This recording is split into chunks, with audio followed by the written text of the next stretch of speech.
After the alleged resurrection of Jesus, the graves were opened, and many bodies of the saints who had fallen asleep and were dead and buried were raised. And coming out of the graves after his resurrection, they went into the holy city of Jerusalem and appeared to many. People came out of the graves and they marched down the streets of Jerusalem. People in their coffins or napkins or all worn out, only skeletons. They came out of the graves and they walked the streets of Jerusalem. And what happened? Finished, that's all. Finished, full stop.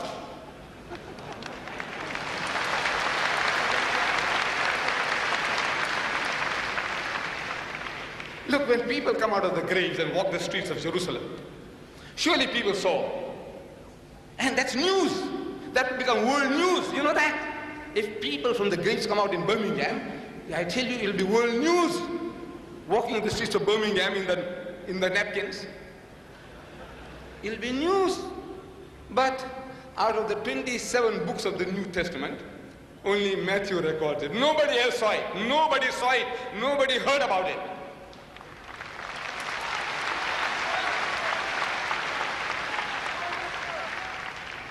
Look, once you come out of your grave, would you like to go back? Huh? What happened to them? Where did they go? Were they transformed? Did they were taken up to heaven? What happened? Nothing, not one word. Surely, if you came out of your grave after your death, you'd like to go and meet your wife again, no? Second time?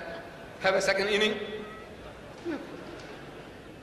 So, stories are half told, and the night falls before we can tell where victory lay. Where is there anything in the religious literature of man to compare with this? Agree, there isn't. Agree. But does that prove it's the word of God? No.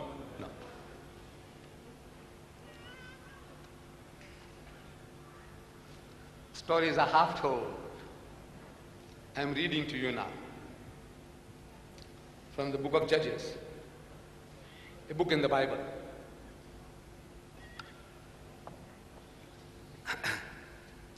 After him, Judges chapter 3 verse 31. After him was Shamgar, the son of Anath, who killed 600 men of the Philistines. One man, he killed 600 of the Palestinians. One man. With an ox goad. And he also delivered Israel. Now this goad. I don't know how many of you know what is a goad. You see, the first time I read about this as a young man, I read it in the book of Acts, A-C-T-S, Acts, chapter 9, verses 4 and 5, where it says that Paul, while he was on his way to Damascus, he saw a vision of Jesus. Jesus appears to him and he says, Saul, Saul, why persecutest thou me? Why are you harassing me? What are you persecuting me for? Why kickest thyself against the pricks? And I was shocked. So what kind of a book is this? Using such filthy, dirty language. So I went out on my search as a youngster asking the priest, what is this?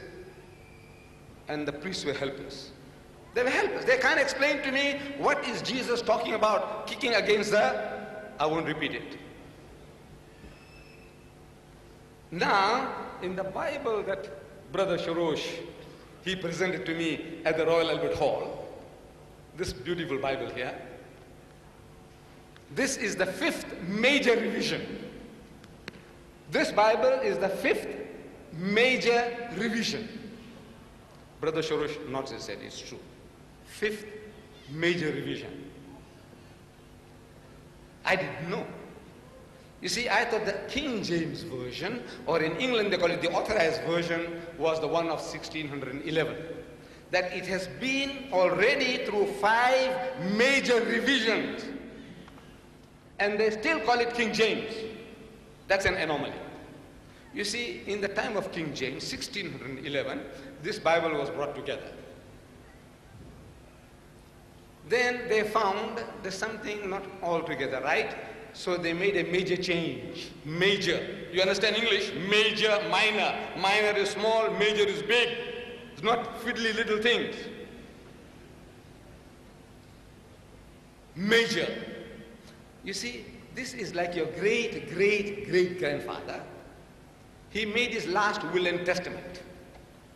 And your great-great-grandfather, he made a major change in that will. And your great-grandfather made another major change in that will. And your grandfather made another major change in that will. And your father made another major change in that will. And you made another major change in that will.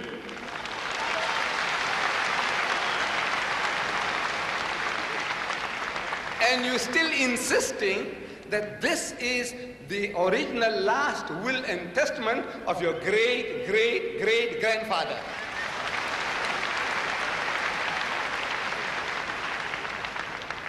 Amazing use of language. Imagine the language that they're using.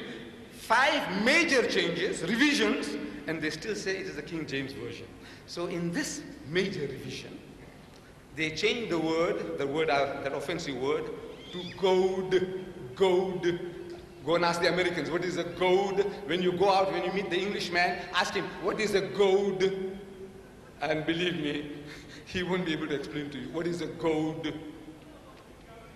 So, yes, I show you this.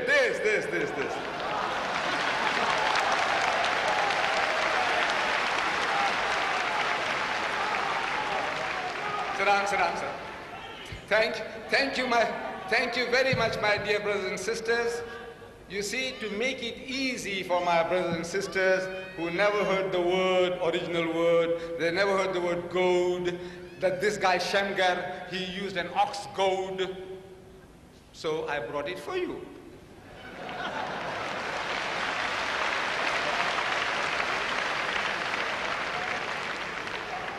You see, this another word for this is a cattle prodder. They brought cattle to move. Ox, goad, cattle prodder, spiked stick. There's a little nail here. Spiked stick for prodding. You know, with this stick, this Jewish lad, Shamgar, he killed 600 Palestinians with this.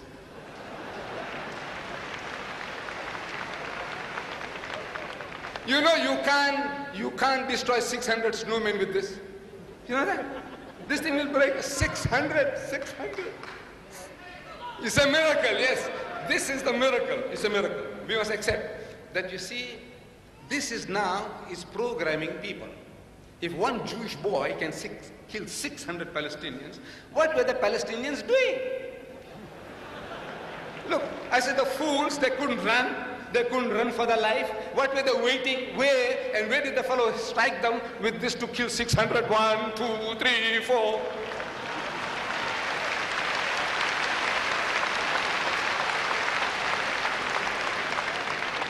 We have with us a very learned brother here on the stage. He is a psychiatrist, a man who studies psychology. He will be able to tell you, when you make people to read stories of this nature, what a certain Jewish boy did to your people, 600 of you with this stick, your psychology, your mentality, what happens to it. I'll demonstrate to you what really happens. That's not the end.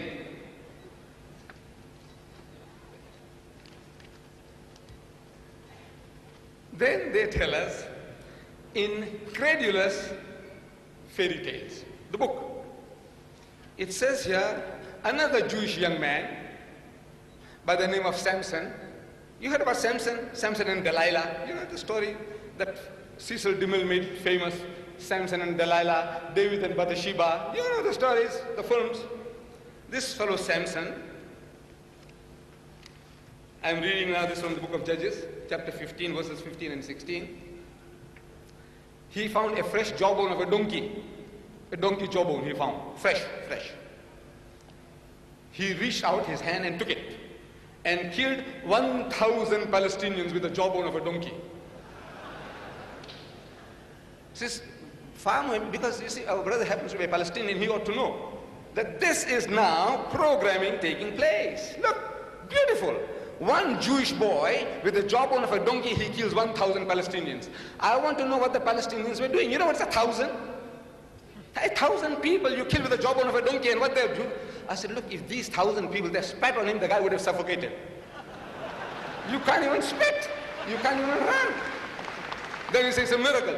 Oh, the stick is a miracle and the jawbone of the donkey is a miracle. You know, we should go and tell the Israelis, they're wasting their time with those American cluster bombs. You know, in Beirut, they tried to eliminate the Palestinians for good, the final solution.